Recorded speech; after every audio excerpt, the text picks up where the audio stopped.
আসসালামু আলাইকুম। গত কয়েকদিনে বাংলাদেশের সচিবালয়ে যা ঘটছে তা দেখে অনেকেই অবাক হয়ে যাচ্ছেন। সরকারি কর্মচারীরা রাস্তায় নেমে এসেছেন, মন্ত্রণালয়ের ভবনের নিচে বিক্ষোভ করছেন এবং একটা নির্দিষ্ট দিনের মধ্যে দাবি না মানলে লাগাতার কঠোর আন্দোলনের হুঁশিয়ারি দিয়েছেন। এই পুরো আন্দোলনের কেন্দ্রবিন্দুতে আছে দুইটা শব্দ: মহার্ঘ ভাতা। আজকের এই ভিডিওতে আমি তোমাদের সামনে পুরো বিষয়টা একদম গোড়া থেকে তুলে ধরব। মহার্ঘ ভাতা আসলে কি, কেন এত বড় আন্দোলন হচ্ছে, কোন গ্রেডের কর্মচারীরা কত শতাংশ ভাতা পাচ্ছেন বা পেতে পারেন, এবং এর সাথে নবম পে স্কেলের সম্পর্ক কি। ভিডিওটা একটু দীর্ঘ হবে, কিন্তু প্রতিটা তথ্যই তোমার জন্য গুরুত্বপূর্ণ, তাই শেষ পর্যন্ত দেখো। শুরুতেই লাইক বাটনে চাপ দিয়ে রাখো এবং চ্যানেলটা সাবস্ক্রাইব করে রাখো, কারণ এই আন্দোলন এবং সরকারি সিদ্ধান্ত নিয়ে নতুন কোনো আপডেট আসলে আমরা সবার আগে তোমাদের জানাবো। প্রথমে চলো সহজ ভাষায় বুঝে নিই মহার্ঘ ভাতা বলতে আসলে কি বোঝানো হয়। মহার্ঘ ভাতা হলো একটা অন্তর্বর্তীকালীন আর্থিক সুবিধা যা সরকার তার কর্মচারীদের দিয়ে থাকে যখন বাজারে মূল্যস্ফীতি অনেক বেড়ে যায়, কিন্তু নতুন কোনো পূর্ণাঙ্গ বেতন কাঠামো বা পে স্কেল তখনও ঘোষণা করা সম্ভব হয় না।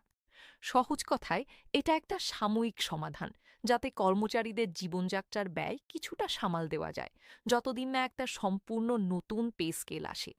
যখন নতুন পে স্কেল আসে, তখনই মহার্ঘ ভাতা সাধারণত মূল বেতনের সাথে একীভূত হয়ে যায়। এখন প্রশ্ন হল, কেন এখন এই মহার্ঘ ভাতা নিয়ে এত আলোচনা হচ্ছে? এর পেছনের প্রেক্ষাপটটা একটু লম্বা, তাই ধাপে ধাপে বলি। বাংলাদেশের সর্বশেষ জাতীয় পে স্কেল ঘোষণা করা হয়েছিল ২০১৫ সালে। তারপর দীর্ঘ সময় পার হয়ে গেলেও নতুন কোনো পে স্কেল আসেনি। এই সময়ে সরকারি কর্মচারীরা বছরে ৫% হারে বার্ষিক ইনক্রিমেন্ট পেয়ে আসছিলেন, কিন্তু উচ্চ মূল্যস্ফীতির কারণে এর আগেও একবার অতিরিক্ত ৫% হারে একটা বিশেষ প্রণোদনা দেওয়া হয়েছিল, যা ২০২৩ সালের জুলাই থেকে কার্যকর হয়েছিল।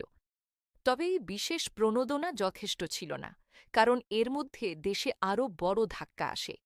জ্বালানি তেলের দাম বৃদ্ধি, ডলারের বিনিময় হারের অস্থিরতা এবং আমদানি ব্যয় বৃদ্ধির কারণে নিত্য প্রয়োজনীয় জিনিসপত্রের দাম আকাশচুম্বী হয়ে যায়। চাল, ডাল, তেল, সবজি থেকে শুরু করে বাড়ি ভাড়া পর্যন্ত সবকিছুর দাম বেড়ে যাওয়ায় সরকারি কর্মচারীদের নির্দিষ্ট বেতনে সংসার চালানো কঠিন হয়ে পড়ে। এই বাস্তবতা থেকেই মহার্ঘ ভাতার দাবি জোরালো হতে শুরু করে। গত বছরের ডিসেম্বরে প্রধান উপদেষ্টার মুখ্য সচিবকে আহ্বায়ক করে ৭ সদস্যের একটা পর্যালোচনা কমিটি গঠন করা হয়েছিল, যাদের কাজ ছিল মহার্ঘ ভাতার বিষয়টি খতিয়ে দেখা। এই কমিটি পর্যালোচনা শেষে গ্রেড ভিত্তিক ১০ থেকে ২০% ভাতা দেওয়ার সুপারিশ করে। তখন পরিকল্পনা ছিল জানুয়ারি থেকে এই ভাতা কার্যকর করার। কিন্তু দেশের সংকটকালীন অর্থনৈতিক পরিস্থিতিতে অনেক অর্থনীতিবিদ এই উদ্যোগের সমালোচনা করেন এবং সেই সময় সরকার এই সিদ্ধান্ত থেকে কিছুটা পিছিয়ে যায়। তারপর আবার নতুন করে আলোচনা শুরু হয় এবং অর্থ মন্ত্রণালয়ের একটা গুরুত্বপূর্ণ বৈঠকে সিদ্ধান্ত আসে প্রথম থেকে নবম গ্রেডের কর্মকর্তা কর্মচারীদের জন্য ১৫% এবং দশম থেকে ২০ গ্রেডের কর্মচারীদের জন্য ২০% হারে মহার্ঘ ভাতা দেওয়া হবে। এখানে একটা গুরুত্বপূর্ণ বিষয় লক্ষ্য করার মতো: নিম্ন গ্রেডের কর্মচারীদের জন্য ভাতার হার বেশি রাখা হয়েছে, কারণ তাদের জীবনযাত্রার ব্যয় মেটানোর প্রয়োজনটা বেশি বলে মনে করা হয়। এই সিদ্ধান্তে সরকারের প্রায় ৭,০০০ কোটি টাকা অতিরিক্ত ব্যয় হওয়ার কথা, যার মাধ্যমে ১৪.৫ লাখের বেশি সরকারি কর্মচারী উপকৃত হবেন বলে আশা করা হচ্ছে। এই মহার্ঘ ভাতা কার্যকর হওয়ার সাথে সাথে আগের সেই ৫% বিশেষ প্রণোদনা সুবিধা বাতিল হয়ে যাবে। কিন্তু এখানেই আসলে গল্পটা শেষ হয়নি, বরং এখান থেকেই শুরু হয় আসল নাটক। কারণ এই মহার্ঘ ভাতা ঘোষণার সাথে সাথে সরকার আরেকটা সিদ্ধান্ত নেয়, যা কর্মচারীদের মধ্যে তীব্র অসন্তোষ তৈরি করে। সরকারি চাকরি সংশোধন অধ্যাদেশ নামে একটা নতুন আইন আনা হয়, যেখানে সরকারি কর্মচারীদের ৪ ধরনের আচরণকে অসদাচরণ হিসেবে ঘোষণা করে বিভাগীয় ব্যবস্থা নেওয়ার ক্ষমতা দেওয়া হয়েছে। কর্মচারীরা এই অধ্যাদেশকে কালো আইন বলে অভিহিত করেছেন এবং এর সম্পূর্ণ প্রত্যাহার দাবি করছেন। এই দুটো বিষয়ে একসাথে মিলে সচিবালয়ে একটা বিশাল আন্দোলনের জন্ম দিয়েছে। বাংলাদেশ সচিবালয় কর্মচারী ঐক্য ফোরামের নেতৃত্বে কর্মচারীরা সচিবালয়ের বিভিন্ন ভবনের সামনে বিক্ষোভ সমাবেশ করেছেন। তাদের মূল দুটো দাবি: প্রথমত ৫০% হারে মহার্ঘ ভাতা দেওয়া এবং দ্বিতীয়ত সেই কালো আইন বলে অভিহিত অধ্যাদেশ সম্পূর্ণভাবে বাতিল করা। আন্দোলনকারীরা স্পষ্ট হুঁশিয়ারি দিয়েছেন, নির্দিষ্ট সময়ের মধ্যে দাবি মেনে নিয়ে অধ্যাদেশ বাতিল না করা হলে লাগাতার এবং কঠোর আন্দোলনের কর্মসূচি ঘোষণা করা হবে। ইতিমধ্যে বিভিন্ন মন্ত্রণালয়ের কর্মচারীরা একত্রে সচিবালয়ে স্মারকলিপি জমা দিয়েছেন এবং বিভিন্ন বিভাগেও সম্মেলনের প্রস্তুতি নেওয়া হয়েছে বলে জানা গেছে। সব সরকারি কর্মচারীদের একসাথে নিয়ে দেশব্যাপী কর্মসূচি দেওয়ার হুঁশিয়ারিও দিয়েছেন আন্দোলনকারী নেতারা। এখন তোমার মনে প্রশ্ন আসতে পারে, কর্মচারীরা কেন ১৫ বা ২০% প্রস্তাবে সন্তুষ্ট নন, কেন তারা ৫০% দাবি করছেন? এর কারণ বোঝার জন্য চলো একটু হিসাব করি। ধরো একজন কর্মচারীর মূল বেতন ২০,০০০ টাকা। যদি ২০% হারে মহার্ঘ ভাতা পান, তাহলে মাসে অতিরিক্ত ৪,০০০ টাকা পাবেন। কিন্তু যদি ৫০% হারে পান, তাহলে অতিরিক্ত ১০,০০০ টাকা পাবেন। এই পার্থক্যটা একজন কর্মচারীর মাসিক বাজেটে অনেক বড় প্রভাব ফেলে, বিশেষ করে যখন নিত্য প্রয়োজনীয় জিনিসপত্রের দাম এত বেড়ে গেছে। তাই কর্মচারীরা মনে করছেন ১৫ বা ২০% বর্তমান মূল্যস্ফীতির সাথে সামঞ্জস্যপূর্ণ নয় এবং তাদের প্রকৃত জীবনযাত্রার ব্যয় মেটাতে আরও বেশি ভাতা প্রয়োজন। আরেকটা গুরুত্বপূর্ণ অভিযোগ কর্মচারীদের পক্ষ থেকে এসেছে, তা হল বৈষম্যের প্রশ্ন। কিছুদিন আগে সরকার ১১ থেকে ২০ গ্রেডের কর্মচারীদের জন্য ১০ থেকে ১৫% একটা বিশেষ সুবিধা ঘোষণা করেছিল। কিন্তু কর্মচারীদের অভিযোগ, এই সুবিধার প্রজ্ঞাপনে দ্রব্যমূল্যের সাথে সামঞ্জস্য রাখা হয়নি, ফলে নিম্ন গ্রেডের কর্মচারীরা প্রকৃতপক্ষে ক্ষতিগ্রস্ত হচ্ছেন। এই কারণেই তারা মনে করছেন, সরকারের পক্ষ থেকে আলোচনার নামে যে আশ্বাস দেওয়া হয়েছিল তা পূর্ণাঙ্গভাবে রক্ষা করা হয়নি এবং এতে তাদের আস্থা ভেঙে গেছে। এখন একটা গুরুত্বপূর্ণ বিষয় তোমাদের জানিয়ে রাখি, মহার্ঘ ভাতা এবং নবম পে স্কেলের সম্পর্ক আসলে কি? অনেকেই দুটোকে গুলিয়ে ফেলেন, তাই পরিষ্কার করে বলি।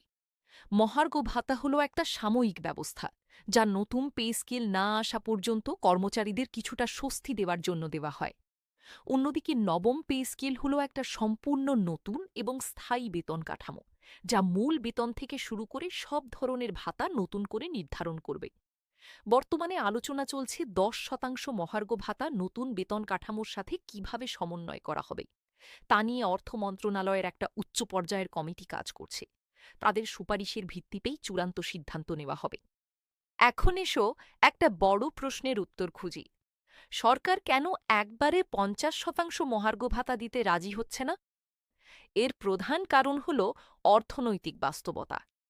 দেশে এই মুহূর্তে বৈশ্বিক অর্থনৈতিক অনিশ্চয়তা, ভর্তুকি ব্যয় বৃদ্ধি, সামাজিক নিরাপত্তা কর্মসূচির সম্প্রসারণ এবং বৈদেশিক ঋণের সুদের চাপ একসাথে বিদ্যমান। সরকারি হিসাব অনুযায়ী যদি ৫০% হারে মহার্ঘ ভাতা দেওয়া হয়, তাহলে সরকারের বার্ষিক ব্যয় বিশাল অঙ্কে বেড়ে যাবে, যা সামগ্রিক বাজেট ভারসাম্যে বড় ধরনের চাপ তৈরি করতে পারে। এই কারণেই সরকার ১৫ থেকে ২০% মধ্যে একটা মধ্যপন্থা বেছে নিয়েছে, যাতে কর্মচারীদের কিছুটা স্বস্তি দেওয়া যায়, আবার অর্থনৈতিক স্থিতিশীলতাও বজায় থাকে। তবে এই যুক্তি কর্মচারীদের পুরোপুরি সন্তুষ্ট করতে পারেনি।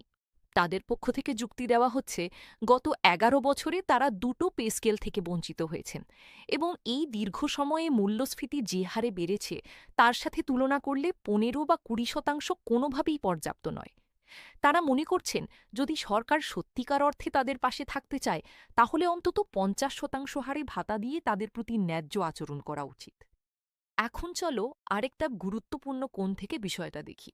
ওই সরকারি চাকরি সংশোধন অধ্যাদেশ নিয়ে যে বিতর্ক তৈরি হয়েছে, কর্মচারীদের অভিযোগ, এই অধ্যাদেশের মাধ্যমে তাদের ওপর অতিরিক্ত প্রশাসনিক নিয়ন্ত্রণ আরোপ করার চেষ্টা করা হচ্ছে।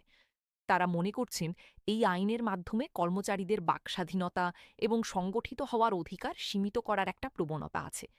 এই কারণেই তারা একে কালো আইন বা ফ্যাসিবাদী আইন বলে অভিহিত করছেন এবং এর সম্পূর্ণ প্রত্যাহার দাবি করছেন। অন্যদিকে সরকারি পক্ষের যুক্তি হল, প্রশাসনিক শৃঙ্খলা বজায় রাখার জন্য এই ধরনের আইনি কাঠামো প্রয়োজন। এই দুই পক্ষের মতপার্থক্যই এখন সচিবালয়ের আন্দোলনের মূল কেন্দ্রবিন্দু হয়ে উঠেছে। এখন তোমাদের সাথে একটা গুরুত্বপূর্ণ তুলনা শেয়ার করি, যা থেকে বোঝা যায় বাংলাদেশের এই পরিস্থিতি বৈশ্বিক প্রেক্ষাপটে কতটা সাধারণ। পার্শ্ববর্তী দেশ ভারতেও কেন্দ্রীয় সরকারি কর্মচারীদের জন্য নিয়মিতভাবে মহার্ঘ ভাতা সমন্বয় করা হয়, যেখানে বর্তমানে ভাতার হার মূল বেতনের অর্ধেকের বেশি পর্যায়ে পৌঁছে গেছে এবং প্রতি ৬ মাসে এই হার পর্যালোচনা করে বাড়ানো হয়। এবার থেকে বোঝা যায় মূল্যস্ফীতির সাথে তাল মিলিয়ে কর্মচারীদের ক্রয় ক্ষমতা ধরে রাখার জন্য নিয়মিত মহার্ঘ ভাতা সমন্বয় একটা সাধারণ এবং প্রয়োজনীয় ব্যবস্থা, যা অনেক দেশেই অনুসরণ করা হয়। এখন চলো একটু ভবিষ্যতের দিকে তাকাই। সামনে কি হতে পারে? বর্তমান পরিস্থিতি বিশ্লেষণ করলে কয়েকটা সম্ভাব্য দিক দেখা যায়। প্রথমত, সরকার যদি কর্মচারীদের চাপের মুখে মহার্ঘ ভাতার হার বাড়ানোর সিদ্ধান্ত নেয়, তাহলে এটা একটা বড় স্বস্তির খবর হবে, কিন্তু এর সাথে সরকারি ব্যয়ও বাড়বে। দ্বিতীয়ত, সরকারি চাকরি সংশোধন অধ্যাদেশ নিয়েও একটা সমঝোতা হতে পারে, যেখানে কিছু শর্ত নরম করা হতে পারে। তৃতীয়ত, যদি আন্দোলন আরও বেগবান হয়, তাহলে সরকারি প্রশাসনিক কার্যক্রমে একটা বিরাট প্রভাব পড়তে পারে, যা সাধারণ মানুষের সেবা পাওয়ার ক্ষেত্রেও বিলম্ব তৈরি করতে পারে। এখন তোমাদের জন্য কয়েকটা সাধারণ জিজ্ঞাসার উত্তর দিয়ে দিই। প্রথম প্রশ্ন, মহার্ঘ ভাতা কি সব গ্রেডের কর্মচারীদের জন্য একই হারে দেওয়া হবে? উত্তর হল না। প্রস্তাব অনুযায়ী উচ্চ গ্রেডের কর্মকর্তাদের তুলনায় নিম্ন গ্রেডের কর্মচারীদের জন্য ভাতার হার বেশি রাখার চিন্তা করা হয়েছে। দ্বিতীয় প্রশ্ন, মহার্ঘ ভাতা কি স্থায়ী একটা সুবিধা? উত্তর হল না। এটা একটা অন্তর্বর্তীকালীন ব্যবস্থা, যা নতুন পে স্কেল আসার পর মূল বেতনের সাথে একীভূত হয়ে যাবে। তৃতীয় প্রশ্ন, এই আন্দোলনের ফলে কি সাধারণ মানুষের সরকারি সেবা পাওয়ায় কোনো প্রভাব পড়বে? উত্তর হল, যদি আন্দোলন কঠোর আকার নেয়, তাহলে বিভিন্ন সরকারি অফিসে কাজের গতি কিছুটা কমে যাওয়ার সম্ভাবনা থাকে, যা সাধারণ নাগরিকদের জন্যও একটা ভোগান্তির কারণ হতে পারে। এখন একটু বলি, কেন এই পুরো বিষয়টা শুধু সরকারি কর্মচারীদের জন্যই নয়, বরং দেশের প্রতিটা মানুষের জন্য গুরুত্বপূর্ণ। সরকারি কর্মচারীরা যখন আর্থিকভাবে স্বস্তি পান, তখন তারা তাদের কাজে আরও বেশি মনোযোগী হতে পারেন, যার ফলে সরকারি সেবার মান উন্নত হয়। অন্যদিকে সরকারের আর্থিক সীমাবদ্ধতাও একটা বাস্তবতা, কারণ এই অর্থ আসে জনগণের করের টাকা থেকে। তাই এই বিতর্কটা আসলে একটা ভারসাম্যের প্রশ্ন। কিভাবে কর্মচারীদের ন্যায্য দাবি পূরণ করা যায়, আবার একই সাথে দেশের আর্থিক স্থিতিশীলতাও বজায় রাখা যায়। এখন তোমার জন্য কিছু বাস্তবিক পরামর্শ দিতে চাই, যদি তুমি নিজে একজন সরকারি কর্মচারী হও। প্রথমত, কোনো গুজবের ভিত্তিতে আতঙ্কিত হইও না, বরং অর্থ মন্ত্রণালয়ের অফিসিয়াল ঘোষণা এবং নির্ভরযোগ্য সংবাদ মাধ্যমের ওপর নির্ভর করো।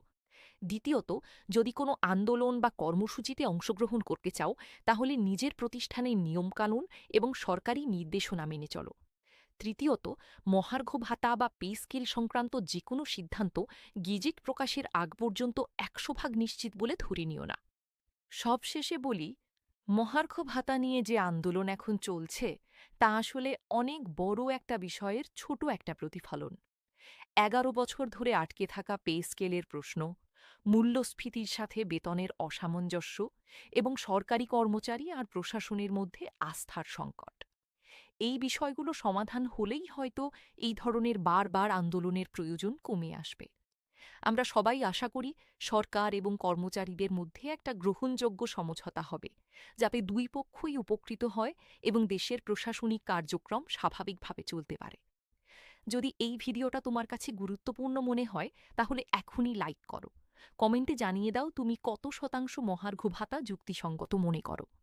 তোমার পরিচিত কোনো সরকারি কর্মচারীর সাথে এই ভিডিওটা শেয়ার করো, যাতে তিনিও সঠিক তথ্য জানতে পারেন। এই আন্দোলন এবং সরকারি সিদ্ধান্ত নিয়ে নতুন কোনো আপডেট আসলে আমরা সবার আগে বিস্তারিত নিয়ে আসব। তাই চ্যানেলটা সাবস্ক্রাইব করে নোটিফিকেশন বেল আইকনটা চেপে রাখো। দেখা হবে আগামী ভিডিওতে। ততদিন ভালো থাকো, সুস্থ থাকো। আল্লাহ হাফিজ।